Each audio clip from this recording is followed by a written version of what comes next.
నమస్తే welcome to ABC news bulletin ముందుగా headlines చూద్దాం. వైకాపా సిటీ ప్రెసిడెంట్ అడపా శ్రీహరి నైతిక బాధ్యత వహించి రాజీనామా చేయాలి. వైఎస్ఆర్ కాంగ్రెస్ పార్టీ నగర అధికార ప్రతినిధి బర్రె కొండబాబు సూచన.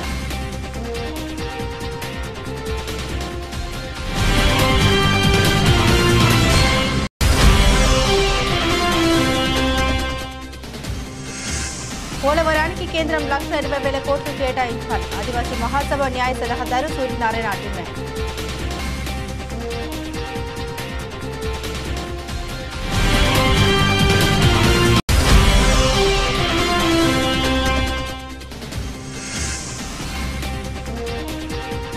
ఎన్నికల్లో కూటమి విజయానికి బాటలు వేశాం. కాపు సంక్షేమ సంఘం నాయకులు.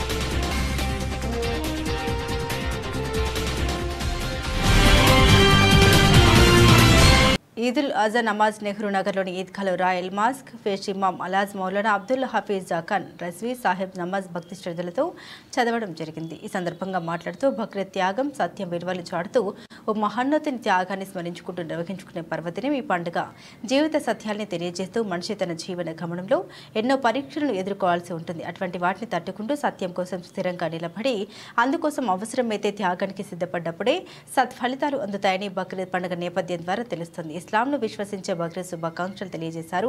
ఈ కార్యక్రమంలో ఎండీ కరీం ఖాన్, షేక్ సుభాన్ అలాస్, MD Amanullah Baig, MD Arifuddin, MA Jaleel, MD Anwar, MD Shabbir తదితరులు ఉన్నారు. అధికారంలోకి వచ్చిన వెంటనే ముఖ్యమంత్రి నారా చంద్రబాబు నాయుడు మెగా డిఎస్సీపై తొలి సంతకం చేసి పేదల విద్యకు భరోసా ఇచ్చారని రాష్ట్ర బీసీ, ఎస్సీ, ఎస్టీ, మైనార్టీ సంక్షేమ సంఘం అధ్యక్షుడు సానబోయిన రామారావు హర్షం వ్యక్తం చేశారు. గత ప్రభుత్వంలో చేయలేని పని కొత్త ప్రభుత్వం కొలువు తీరగానే చంద్రబాబు చేసి చూపించారని కొనియాడారు. మెగా డిఎస్సీపై తొలి సంతకం చేసి 16,000కు పైగా టీచర్ పోస్టుల భర్తీకి రాష్ట్ర ప్రభుత్వం చర్యలు చేపట్టడం పట్ల హర్షం వ్యక్తం చేస్తూ అధ్యక్షుడు సానబోయిన రామారావు, గౌరవ అధ్యక్షుడు K K Sanjeevarao, vice chairman L V Prasad, ఉపాధ్యక్షుడు గుత్తుల సుబ్రహ్మణ్యం, సభ్యులు మేడ్చెట్టి తాతబ్బాయి, బత్తిన ఏడుకొండలు, కోన లాజర్, నక్కా వెంకటరత్నం తదితరులు సోమవారం కేక్ కట్ చేసి సంతోషం వ్యక్తం చేశారు. ఈ సందర్భంగా సానబోయిన రామారావు మాట్లాడుతూ పేదలకు మెరుగైన విద్య, వైద్యం అందించడం ప్రభుత్వ బాధ్యత అన్నారు. గత ప్రభుత్వం గ్రామాల్లో పాఠశాల సంఖ్య తగ్గించి టీచర్ పోస్టుల భర్తీ పక్కన పెట్టిందని విచారం వ్యక్తం చేశారు. జై భీములు. ఈరోజు బీసీ, ఎస్సీ, ఎస్టీ గత 28 సంవత్సరాల నుంచి 30 సంవత్సరాలుగా మేము ఒక ఎంప్లాయీస్గా ఉండి ఎంప్లాయీలో ఒక నాయకత్వం వహిస్తూ కూడాను ఏ ప్రభుత్వం అయితే ప్రజలకి అనుగుణంగాను ప్రజల్ని ఆరోగ్యవంతులుగాను విద్యావంతులుగా చేసే ప్రభుత్వాన్ని మేము ఎప్పుడు కూడా కొనియాడుతుంటాం. మా యొక్క అలవాటు. దీనికి కారణం ఏంటంటే మేము ఒక ఉదాహరణ చెప్పాలంటే ఆ రోజు ఇంగ్లీష్ మీడియం పెట్టడం కానీ లేకపోతే ఆ రోజు గవర్నమెంట్ స్కూల్ని డెవలప్ చేయడంలో కొంచెం మేము దాన్ని ఉద్యోగస్తులుగా రిటైర్ అయిపోయిన తర్వాత దాన్ని ఫోకస్ చేయడం జరిగింది. అప్పుడు ఈరోజు మరి వచ్చిన కొత్త ప్రభుత్వం మరి మెగా డిఎస్ఏ అనేది ఒక చాలా మంచి వాతావరణాన్ని, మంచి జనాన్ని ఒక ఉద్యోగస్తులుగా ఒకళ్ళ మీద ఆధారపడకుండా చదువుకున్న వారికి చదువుకు తగిన ఫలితంగా ఈ యొక్క మెగా డిఎస్ఏ పెట్టడం అనేది మా అందరికీ యాజ్ ఏ రిటైర్డ్ ఎంప్లాయీస్గా లేకపోతే బీసీ, ఎస్సీ, ఎస్టీ ఎంప్లాయీస్ అలాగే రిటైర్డు ఉద్యోగస్తులుగా మాకు చాలా ఆనందంగా ఉంది. కాబట్టి ముందుగా ఆ తెలుగుదేశం ప్రభుత్వానికి కూడాను గవర్నమెంట్కి మేము ధన్యవాదాలు తెలుపుకుంటున్నాం బీసీ, ఎస్సీ, ఎస్టీ తరఫున.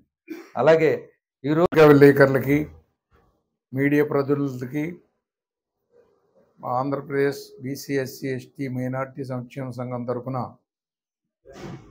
నమస్కారాలు తెలియజేసుకుంటున్నాం.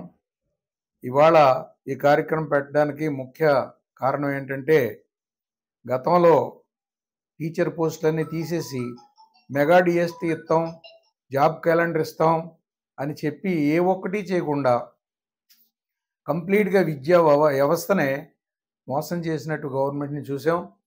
మరి ఇవాళ కొత్త గవర్నమెంట్ వచ్చిన తర్వాత ఎన్డీఏ ప్రభుత్వం వారు మేము రాగానే వెంటనే మెగా డిఎస్సి ప్రకటిస్తామని చెప్పి చెప్పడమే కాకుండా చేసి చూపించినందుకు గాను మేము ఈ ఎన్డీఏ ప్రభుత్వానికి అలాగే ముఖ్యమంత్రి చంద్రబాబు నాయుడు గారికి కూడా హర్షం తెలియజేసుకుంటున్నాం. ఆ సందర్భంలో ఇవాళ చిన్న మా ఆనందాన్ని పంచుకోవడం కోసం అని చెప్పి ఇవాళ ఒక చిన్న కేక్ కూడా కట్ చేయడానికి కూడా నిర్ణయం తీసుకున్నాం. మరి అయితే మేము చెప్పేది ఏంటంటే, ప్రభుత్వం గతంలో ఉన్నటువంటి స్కూల్స్ అన్నీ కూడా మళ్ళీ యథాస్థితిలో పెట్టాలని చెప్పేసి మాకు కోరిక. తప్పకుండా నెరవేరుతారని ఆశిస్తున్నాం. ఇంకా మేము ఎప్పటి నుంచో పూర్వం నుంచి కూడా అడుగుతున్నది ఏంటంటే, ప్రతి స్కూల్లోనూ కూడా ఎఫిలియేటెడ్ హాస్టల్స్ పెట్టి, అలాగే కార్పొరేట్ స్కూల్ టైప్లో పిల్లలందరినీ కూడా హాస్టల్స్లోనే పెట్టి, ఆ ఎఫిలియేటెడ్ హాస్టల్స్ ప్రతి స్కూల్కి ఒక హాస్టల్ ఉండాలి. అలా పెట్టినప్పుడే విద్యా వ్యవస్థ బాగుపడుతుంది. అలాగే ఈ బీసీ, ఎస్సీ, ఎస్టీ మైనారిటీలో ఉన్నటువంటి పిల్లలందరూ కూడా మంచి చదువులు చదువుకుని మంచి మంచి ఉద్యోగాల్లోకి వెళితే ఇవాళ పోవర్టీ అన్నది తగ్గిపోయి ఈ ఉచిత పథకాలు కూడా అవసరం లేని పరిస్థితి వస్తుందని చెప్పేసి మేము తెలియజేసుకుంటున్నాం. దానికి తప్పకుండా మేము మరొకసారి ప్రభుత్వానికి కూడా విజ్ఞప్తి చేద్దామని అనుకుంటున్నాం. అవసరమైతే మేము ఒకసారి ముఖ్యమంత్రి గారిని కూడా కలిసి మా యొక్క డిమాండ్ కూడా ఆయన నేతిలో పెడదామని చెప్పేసి మేము అనుకుంటున్నాం. ఈ సందర్భంలో మరి మా యొక్క మద్దతు తప్పకుండా ప్రభుత్వానికి ఉంటుంది. మంచి చేసే ప్రభుత్వాన్ని ఎప్పుడు కూడా మేము మర్చిపోము. వాళ్ళకి తప్పకుండా మేము సహకారంగా ఉంటామని చెప్పేసి తెలియజేసుకుంటూ, మరి ఇవాళ ఈ కార్యక్రమానికి మరి మా ముఖ్య కార్యవర్గం అందరూ కూడా అటెండ్ అయ్యారు. వాళ్ళందరికి కూడా నా సంఘం తరపున ధన్యవాదాలు తెలియజేసుకుంటున్నాం. గతంలో పార్టీ కార్యాలయంలో జరిగిన ముఖ్య కార్యకర్తలు, వార్డు ఇన్ఛార్జీల సమావేశంలో వైఎస్ఆర్ కాంగ్రెస్ పార్టీ నగర అధ్యక్షుడు అడప శ్రీహరి ప్రసంగిస్తూ పార్లమెంట్ సభ్యులు మార్గాని భరతరాం గారికి రాజమండ్రి సిటీ ఎమ్మెల్యే అభ్యర్థిగా 30,000 మెజార్టీ రాకపోతే తక్షణమే నేను రాజీనామా చేస్తానని చాలా గొప్పగా అందరిలో ప్రకటించారు. పార్టీ రాష్ట్రంలో ఓడిపోయింది, ఇక్కడ ఓడిపోయింది, కానీ ఆయన మాత్రం ఇంతవరకు రాజీనామా చేయలేదు. ఆయన నైతిక విలువలు లేవు అనేది అందరికీ అర్థమైపోయింది. విలువలు లేని వ్యక్తి, అనుభవం లేని వ్యక్తి, ఆచరణ లేని వ్యక్తి ఎట్టి పరిస్థితుల్లో నగర అధ్యక్షుడిగా సరిపోరు. తక్షణమే నైతిక బాధ్యత వహించి అడప శ్రీహరి రాజీనామా చేయాలి. నిజమైన పార్టీ విధేయుడు అయితే గౌరవ మాజీ సీఎం జగన్మోహన్ రెడ్డి గారికి సన్నిహితుడైతే వెంటనే రాజీనామా చేయాలి. ఇప్పుడేంటి ఆయన పార్టీని ప్రక్షాళన చేసేది? చక్కగా ఉన్న పార్టీని శ్రీహరి పచ్చడిగా చేశారు. ఏ వార్డులో కూడా వార్డు ఇన్ఛార్జిగా పట్టు లేకుండా చేశారన్నారు. ఏ కార్యకర్త ఎందుకు పిలవలేదు? నా సూటు ప్రశ్న మరి మా సిటీ ప్రెసిడెంట్ గారికి వేయడం జరుగుతుంది. రెండవ, దీనికంటే ముందు తమరో మాట చెప్పారు సార్. ఏం చెప్పారంటే, ముఖ్య కార్యకర్తలు, వార్డు ఇన్ఛార్జీలు, మాజీ కార్పొరేటర్లు, పార్టీ క్యాడర్ విస్తృత స్థాయి సమావేశంలో పెద్ద ఎత్తున జరుగుతూ ఉన్నప్పుడు ఒక మాట మాట్లాడారు. ఏమని మాట్లాడారంటే, ఈ రాజమండ్రి సిటీలో మన Rajahmundry city MP, Rajahmundry parliament సభ్యులు శ్రీ మార్గాని భరతరాం గారు చేసినటువంటి డెవలప్మెంట్ చాలా ఎక్కువ చేశారు. దాన్ని బట్టి నేను చెప్తున్నాను, ఇప్పుడు 30,000 ఓట్లు మెజార్టీ వస్తుంది. 30,000 ఓట్లకు ఒక్క ఓటు తక్కువ వచ్చినా సరే నేను సిటీ ప్రెసిడెంట్గా రాజీనామా చేస్తానని చెప్పేసి వారు చెప్పడం జరిగింది. సరే, అందరం కూడా మన సిటీ ప్రెసిడెంట్ గారు ఇప్పటి వరకు నిర్మాణం చేయకపోయినా, వార్డులో కమిటీలు వేయకపోయినా, సెక్టర్ కమిటీలు, బూత్ కమిటీలు, నియోజకవర్గం కమిటీలు వేయకపోయినా, ఏ కార్యకర్తనే సమన్వయంతో పనిచేయకపోయినా, కానీ ఒక మంచి మాట చెప్పేదైనా 30,000 ఓట్ల మెజార్టీతో తీసుకొస్తాను, లేదా నగరాధ్యక్షుడిగా నేను రాజీనామా చేస్తానని చెప్పేసి చెప్పారంటే ఆయనకి ఎంత బలం ఉండుంటుంది అనేది మేము చాలా ఎక్స్పెక్ట్ చేశాం. అయితే నేను చెప్పేది ఏంటంటే, అది 71,404 ఓట్లు ప్లస్ ఈ 30,000 ఓట్లు ఎంత అయిందండి? 1,0404 ఓట్లు. అంటే 1,00,000 పైచీకి తేడా వచ్చినట్టే ఈయన చెప్పిన మాట ప్రకారం. మరి అంత తేడా వచ్చినప్పుడు ఇంకా నీకు సిగ్గు లజ్జ ఏమి లేకుండా నేను పార్టీని బలోపేతం చేస్తాను, ఇలా చేస్తాను, ఇది చేస్తానని చెప్పడం అంటే,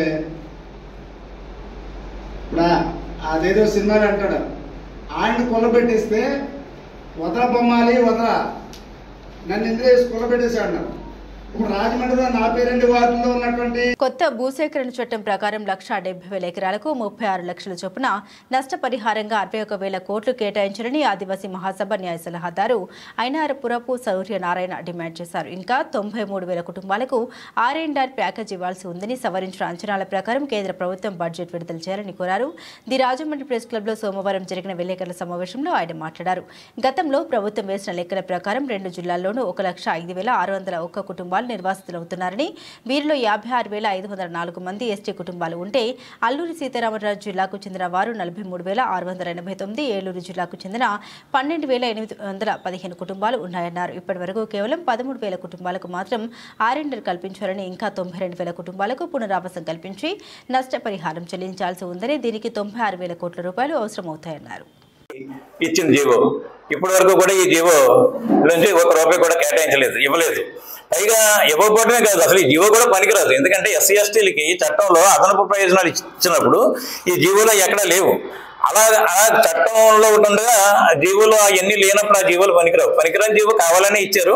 ఇప్పటి వరకు కూడా ఇది అమలు కూడా నోచుకోలేదు. అదేవిధంగా చంద్రబాబు నాయుడు గారి టైంలో కూడా మనకి ఒక జీవో ఇచ్చారు. ఇది 4,55,000 ఇస్తాం.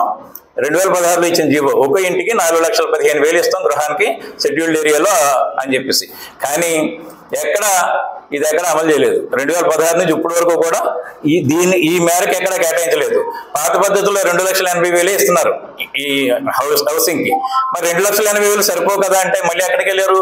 ఎస్సీ ఎస్టీ సప్లైన్ కాడికి వెళ్ళి ఎస్సీలకేమో ఎస్సీ ఎస్టీ సప్లైన్ నుంచి అక్కడ నుంచి డబ్బులు తీసి ఇచ్చారు. కానీ ఈ డబ్బులన్నీ కూడా రియంబర్స్మెంట్ మనకి 2014 ఏప్రిల్ 1 నుంచి ఖర్చు పెట్టింది మొత్తం అంతా కూడా కేంద్ర ప్రభుత్వం మనకి తిరిగి ఇచ్చేస్తుంది. అటువంటిప్పుడు ఎస్సీ ఎస్టీ సప్లైన్ ముట్టుకోవడం ఎందుకు? అదే ఇటువంటి అన్ని చట్టవిరుద్ధమైనటువంటి పనులు ఇక్కడ నుంచి చేయొద్దని చెప్పేసి. ఎందుకంటే ఈ 8 మండలాల్లో కూడా 2 నియోజకవర్గాల్లో ఉన్నాయి. ఒకటి రంపచోడవరం నియోజకవర్గం, 2 పోలవరం నియోజకవర్గం. ఈ 2 నియోజకవర్గాల్లో కూడా ఇవాళ ఎన్డీఏ కూటమి నెక్కింది. కాబట్టి మీ మీద ప్రజలు మరింత బాధ్యత పెట్టారు. కాబట్టి ప్రజలకు జవాబుదారీగా వ్యవహరించాలి. చట్టాలను ఖచ్చితంగా అమలు చేయాలి. హైకోర్టు తీర్పుని ఖచ్చితంగా అమలు చేయాలి. ఎట్టి పరిస్థితుల్లోనూ కూడా మీ మీద ప్రజలు ఉంచినటువంటి నమ్మకాన్ని వమ్ము చేసుకోవద్దని చెప్పేసి ఈవేళ కేంద్ర రాష్ట్ర ప్రభుత్వాలకు విజ్ఞప్తి చేస్తున్నాం. 5 సంవత్సరాలు అంటే కేంద్ర ప్రభుత్వం 2 సంవత్సరాల్లో మన మోడీ గారు మేము 2 సంవత్సరాల్లో పోలవరం ప్రాజెక్టును పూర్తి చేస్తామని అన్నారు. అయితే ఇప్పుడు ఈ హామీలకి మనకి సంబంధం లేదండి. ఎందుకంటే మనకి రీఆర్గనైజేషన్ యాక్ట్లోనే, ఆంధ్రప్రదేశ్ రీఆర్గనైజేషన్ యాక్ట్లోనే క్లియర్గా పెట్టేశారు. అది జాతీయ ప్రాజెక్టును పూర్తి చేయవలసిన బాధ్యత కేంద్రందని. కానీ డిలే చేస్తే వచ్చినటువంటి నష్టం ఏంటి? 18 years వాళ్ళు పెరిగిపోతున్నారు. 2005 ఇది 2024 వచ్చింది.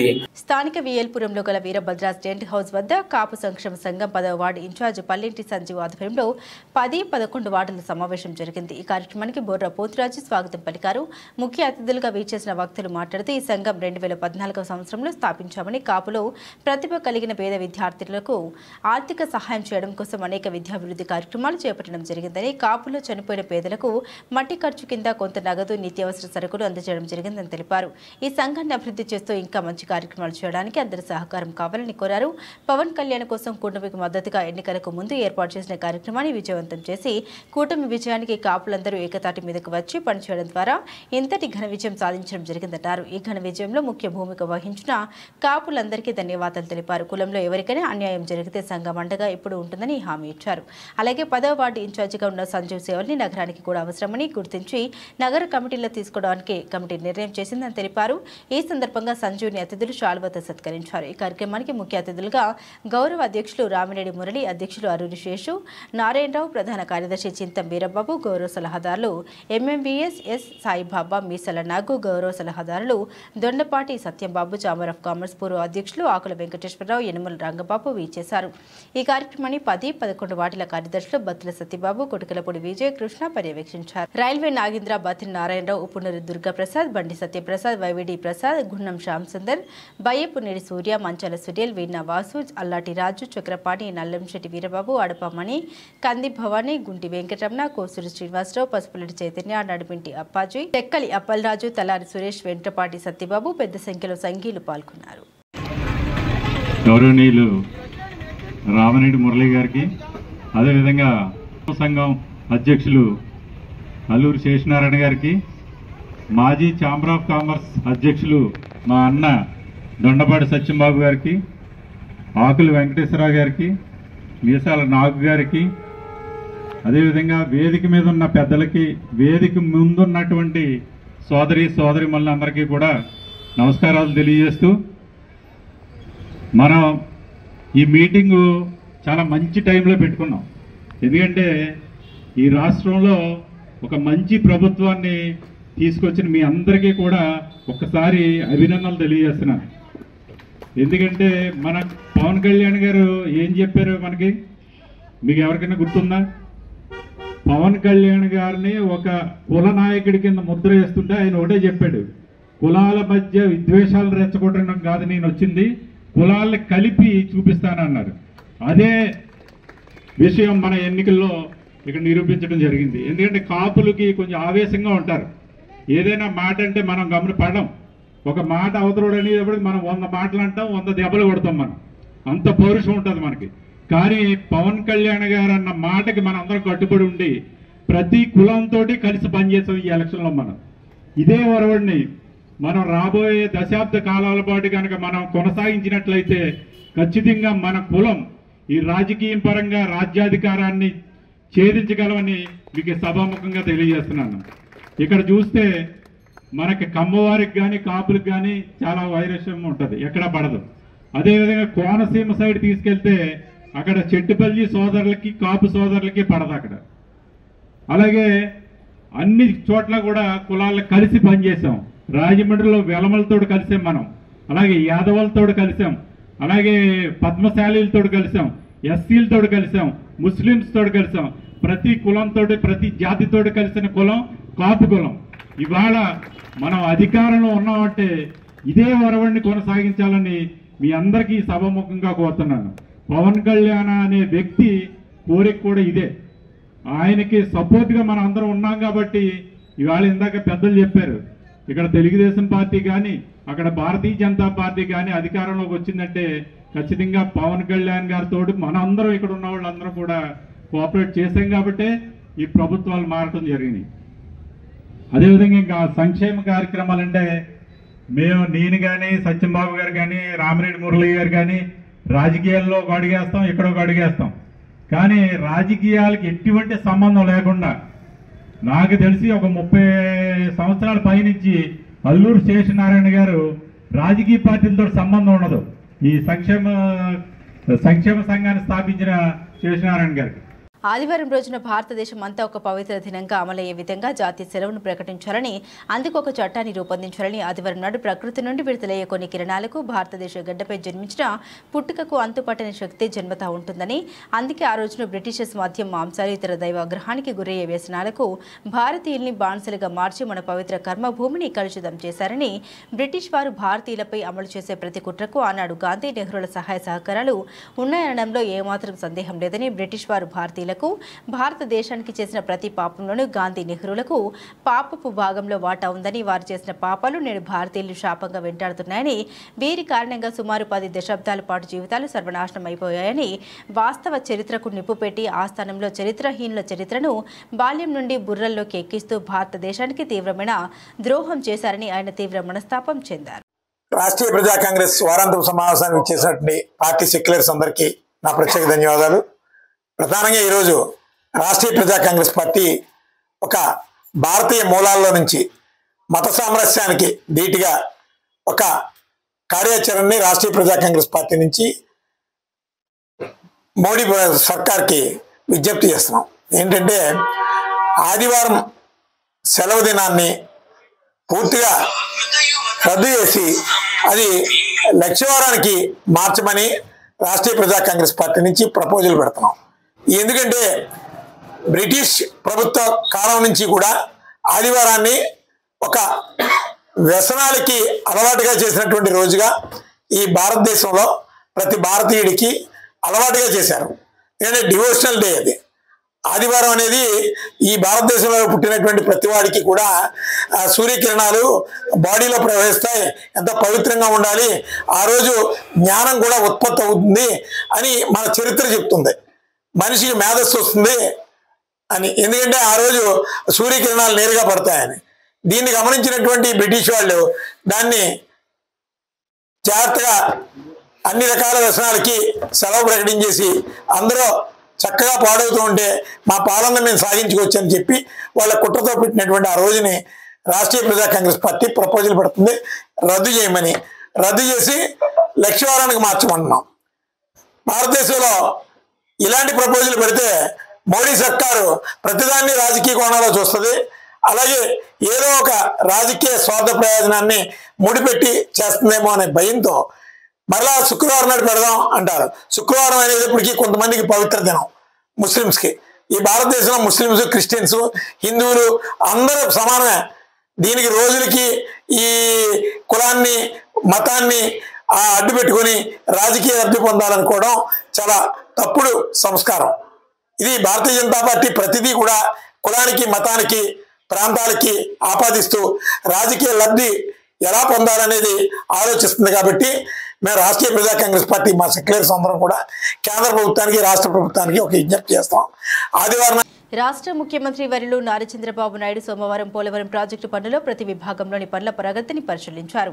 ముందుగా స్పిల్వే బ్లాక్ 26 వద్ద పనుల ప్రగతిపై అక్కడ అధికారులు ఏర్పాటు చేసిన ఎగ్జిబిషన్ పరిశీలించి పనుల ప్రగతిని ఇంజనీరింగ్ అధికారులను అడిగి తెలుసుకున్నారు.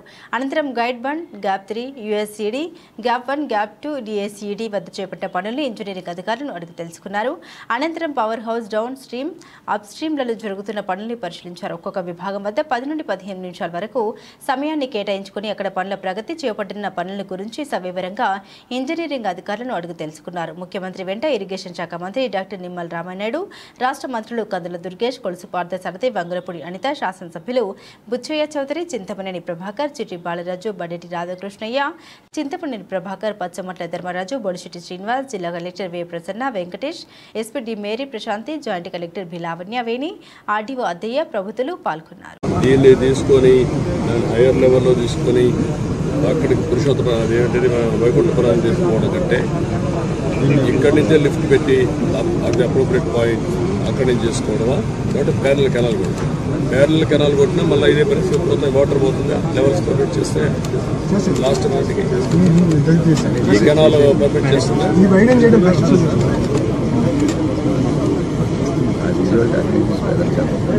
స్థానిక కాకినాడ రోడ్డులో గల ఎన్టీఆర్ స్మారక మందిరం వద్ద ప్రతి సోమవారం తెలుగుదేశం పార్టీ ఆధ్వర్యంలో అన్నా క్యాంటీన్ ఏర్పాటు చేసి పేదలకు అన్నదానం నిర్వహిస్తున్నారు. ఎన్నికల కూడా అమల్లోకి వచ్చిన తర్వాత అన్నా క్యాంటీన్ నిలుపుదల చేయమని ఎన్నికల కమిషన్ ఆదేశించడంతో తాత్కాలికంగా నిలుపుదల చేయడం జరిగింది. మళ్లీ జూన్ 17 సోమవారం అన్నా క్యాంటీన్ జగ్గంపేట శాసనసభ్యులు జ్యోతుల నెహ్రూ ఆదేశాలతో ఇప్పుడు ప్రారంభించారు. ఈ వారం అన్నా క్యాంటీన్ కు సహాయం అందించిన దాత జగ్గంపేట రుచి హోటల్స్ అధినేత నాగేంద్ర చౌదరి ఆర్థిక సహకారంతో ఏర్పాటు చేయడం జరిగింది. ఈ అన్నా క్యాంటీన్ ప్రారంభించి పేదలకు అన్నదానం నిర్వహించిన కాకినాడ జిల్లా టీడీపీ అధ్యక్షులు జ్యోతుల నవీన్ ఈ సందర్భంగా ఆయన మాట్లాడారు. పేదలకు పట్టెడు అన్నం పెట్టిన నాడే దేశానికి స్వాతంత్ర్యం వచ్చిన రోజు అని అన్న నందమూరి తారక రామారావు గారు అన్న మాటని స్ఫూర్తిగా తీసుకుని ఈ అన్న క్యాంటీన్ గత టీడీపీ ప్రభుత్వంలో చంద్రబాబు ఏర్పాటు చేయడం జరిగిందని, కానీ గత ప్రభుత్వం వైసీపీ ప్రభుత్వం అన్న క్యాంటీన్లు రద్దు చేసిందని, మళ్లీ ఇప్పుడు చంద్రబాబు ముఖ్యమంత్రి అయిన తర్వాత 5 సంతకాల్లో 1 సంతకం చేసి అన్న క్యాంటీన్ పునరుద్ధరణ చేయడం జరిగిందని, టీడీపీ ప్రభుత్వం అన్న క్యాంటీన్ జగ్గంపేటలో ఏర్పాటు చేసే వరకు దాతల సహకారంతో ప్రతి సోమవారం ఇక్కడ నిర్వహించడం జరుగుతుందని తెలిపారు. భగవంతుడు కోరికలు తీర్చడం మాటిలా ఉన్న కళ్ళెదుటే కన్నవారి కలలు తీర్చేది మాత్రం నాన్నే అని పలువురు వక్తలు అన్నారు. అంతర్జాతీయ తండ్రుల దినోత్సవం సందర్భంగా ఆదివారం రోజు సహాయ సంస్థ ఆధ్వర్యంలో గాడ్ ఫాదర్ పురస్కార ప్రధానోత్సవం స్వాతంత్ర సమర యోధుల భవనంలో జరిగింది. ఆంధ్రకేసరి యోజన సమితి అధ్యక్షులు దేశరెడ్డి బలరామ నాయుడు అధ్యక్షతన జరిగిన ఈ కార్యక్రమాల్లో సమాజ సేవకులు కెకే సంజీవరావు, విశ్రాంత తెలుగు ఉపాధ్యాయులు Evani Yagna, Suryanarayana Sharma, senior citizen YV జగన్నాథరావులకు పురస్కారాలు అందజేశారు. విశిష్ట అతిథులుగా మైలవరపు నాగేంద్ర ప్రసాద్, అసదుల్లా అహ్మద్, దుర్వాసుల సత్యనారాయణ, కోవిడి సుబ్రహ్మణ్యంలు సత్కరించారు. ఈ సమాజంలో తండ్రి పాత్ర వెలకట్టలేనిదని, ఆ నాన్నకు లేకపోటీలో 3కి బహుమతులు అందించారు. సహాయ నిర్వాహకులు పివిఎస్ కృష్ణారావు, మాదిరాజ్ శ్రీనివాసుల ఆధ్వర్యంలో కార్యక్రమం జరిగింది.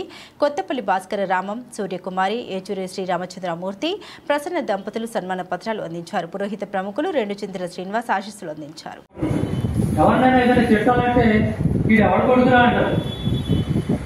అంతేగా అంటాం.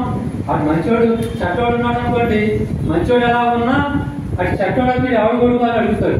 మన రిఫ్లెక్షన్ ఎవరికి కాబట్టి ఎవరైనా సరే కొడుకుకి జీవనాధారం జీవితం పెట్టే తండ్రి, తండ్రిని బట్టే కొడుకు ఉంటుంది. తండ్రి నీతివంతంగా ఉండటం కాదు, కొడుకు ఆదర్శవంతంగా కూడా ఉంటాయి. ఆ విధంగా ఉండడం సార్. ఇంకా స్పీచ్ ఎక్కువ చెప్తే చాలా పొడిగైపోతుంది, కానీ నాకు ఇవాళ ప్రత్యేకత ఏంటంటే, నేను ఒక ముస్లింని కాక మాదిరాజు వారు చెప్తుంటారు మీరైనా ఒక ముస్లిం ఒక విషయం చెప్తుంటాను. ఇవాళ మాకు ఏంటంటే తండ్రి అంటే త్యాగం.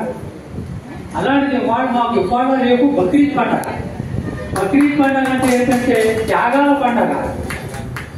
పూర్తిగా కథ చెప్పాలంటే చాలా టైం అవుతుంది, కానీ ఇక్కడ త్యాగం ఏంటంటే ఒక తండ్రి గురించి ఒక కొడుకు, ఇబ్రాహీం అనే తండ్రి ప్రవక్త గురించి ఇస్మాయిల్ అనే కొడుకు తన ప్రాణాన్ని త్యాగం చేయడానికి సిద్ధమై ఈ రోజున బలవడానికి సిద్ధమవుతాడు. అప్పుడు ఆ రోజున ఇతని ఆదర్శానికి వెచ్చి దేవుడు అతన్ని పక్కన పెట్టి ఒక గొర్రెని ఆయన స్థానంలో పెట్టడం జరుగుతుంది. అందు గురించి బక్రీద్ చేసుకుంటాం. కాబట్టి వాడు మాకు పండగ, ఇది త్యాగాల పండగ. అటువంటి రోజు ఈ కార్యక్రమం జరగడం కూడా ఒక విషయం. లాస్ట్ లో ఒక మాట మాత్రం మా మాదిరాజు గురించి చెప్పేసి ముగిస్తాను. మీరందరూ కూడా ఇక్కడ ఒక మాదిరాజు చాలా మంచోడు, మాదిరాజు చాలా సేవలు చేస్తాడు, ఎలాగని పొగుడుతున్నారు. ఈ పొగడతలన్నీ వీరికి వెళ్ళాల్సినవి కాదు. మీరు భార్యామణికి, మీరు శ్రీమతి గారికి వెళ్ళాలి. నేను సేవా కార్యక్రమాలే తప్ప భరించడం అంటే మామూలు విషయం కాదు. దీనికి మనం 1,00,000 రూపాయలు చేతిలో ఇస్తాం, నా దగ్గర పనిచేయండి అంటే. తూర్పుగోదావరి జిల్లా భట్రాజుల సంఘ అభివృద్ధికి సంపూర్ణ సహకారం అందించాలని జిల్లా భట్రాజుల సంఘం అధ్యక్షులు లోలాభట్టు శ్రీనివాసరాజు రాజమండ్రి పార్లమెంట్ సభ్యురాలు శ్రీమతి దగ్గుబాటి పురంధేశ్వరి గారిని కలుసుకుని శుభాకాంక్షలు తెలిపారు. జిల్లాలో సంఘ సభ్యులు ఎంతమంది ఉన్నది, ఏ సేవా కార్యక్రమాలు చేస్తుంది, కరోనా వంటి సమయంలో సంఘం చేస్తున్న సేవా కార్యక్రమాలు ఎంపీ శ్రీమతి పురంధేశ్వరి గారికి అధ్యక్షుడు శ్రీనివాసరాజు వివరించారు. సమాజ సేవలో సంఘ సభ్యులు చేస్తున్న కృషిని ఎంపీ పురంధేశ్వరి అభినందించారు.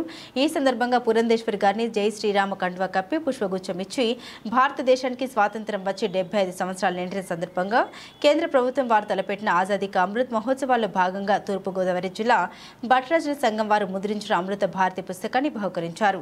ఈ కార్యక్రమంలో సంఘ కార్యదర్శి చల్లగాలి వెంకటరామరాజు, రాజమండ్రి పట్టణ సంఘ అధ్యక్షుడు చిట్టమణి వెంకటరాజు, సంయుక్త కార్యదర్శి కార్యభట్టు రవీంద్రరాజు, గౌరవ సలహాదారు భల్లం పరమహంసరాజు తదితర సభ్యులు ఎంపీ పురంధేశ్వరి గారికి శుభాకాంక్షలు తెలిపారు. ఆంధ్రప్రదేశ్ కి జీవనాడి అయిన పోలవరం ప్రాజెక్టు ప్రస్తుతం ఏ స్థితిలో ఉంది, నిర్మాణ పనులు తదితర విషయాల్ని పోలవరం ప్రాజెక్టు అధికారులతో పాటు ఇరిగేషన్ అధికారులు సీఎం చంద్రబాబుకు వివరించారు.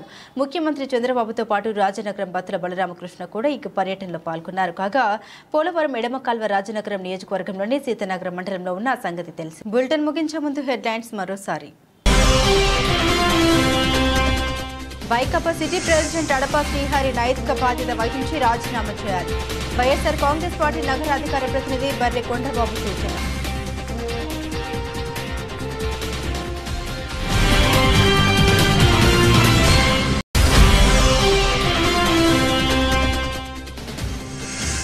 పోలవరానికి కేంద్రం 1,20,000 కోట్లు కేటాయించాలి. ఆదివాసీ మహాసభ న్యాయ సలహాదారు సూర్యనారాయణ డిమాండ్.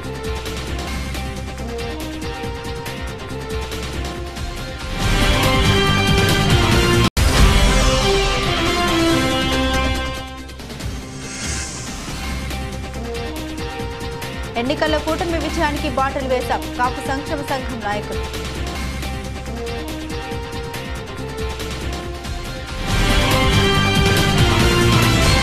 ఇవి బులెటిన్ అప్డేట్స్. మరిన్ని అప్డేట్స్ కోసం చూస్తూనే ఉండండి ఏబీసీ న్యూస్.